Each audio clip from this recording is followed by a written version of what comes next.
My name is Christian Burkhalter, and for my first video here, I'm just going to be doing a brief overview on the life of Eddie Rickenbacker. So in the early days, he was born and raised in Columbus, Ohio, to a Swiss immigrant family in 1890, and spent his youth really as kind of a daredevil, racing karts at rock quarries and knocking out streetlights, all that kind of stuff. And this led him to have many brushes with death. So in one of those racing carts, he was involved in a big accident, helping his mother garden. He was struck by a hoe that kind of knocked him out. He was struck by a horse-drawn carriage and once fell into a kind of construction site hole that knocked him unconscious for quite a while. But even at a young age, he was really fascinated by mechanics.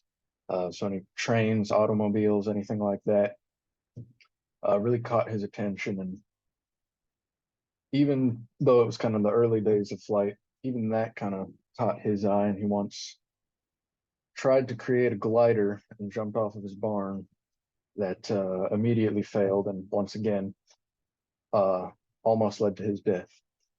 His father did die while he was at an early age, and this kind of forced him to work various odd jobs around Columbus.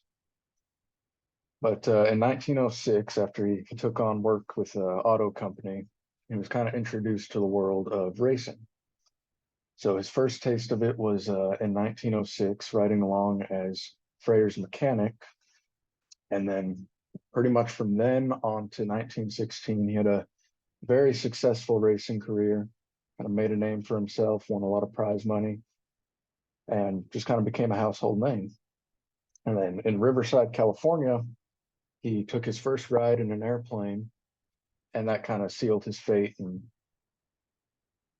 kind of just ended his racing career.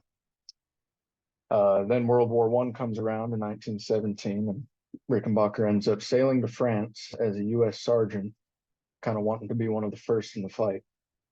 And he kind of served as a chauffeur for a couple generals at first, and then was approved for flight training. So he served with the 94th Aero Squadron and kind of proved himself as a natural pilot and rose to lead the squadron.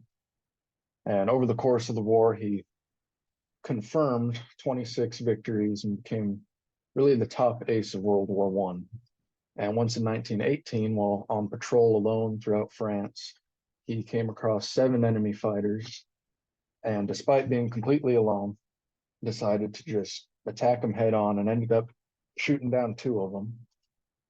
That actually led to him being awarded the Medal of Honor in 1930. But after that war, he kind of got involved on the civilian side of aviation. And after working with some airlines here and there and making a lot of deals, he was eventually named the manager of Eastern Airlines in 1935. And he really ran it with really a personal touch. So he would kind of sit along on flights and work with the pilots, work with the mechanics and everything. And because of this, he formed a lot of relationships with his employees and kind of saw the troubles they were having. So he had really kind of progressive benefits for his employees. So if they were financially struggling, he would help them out, medically struggling, even mentally, he would offer a lot of counseling for his pilots and everything like that. And then once sitting along on a flight, he was involved in a plane crash in 1941 that severely injured him and led to him almost being reported as dead while he was in the hospital for months.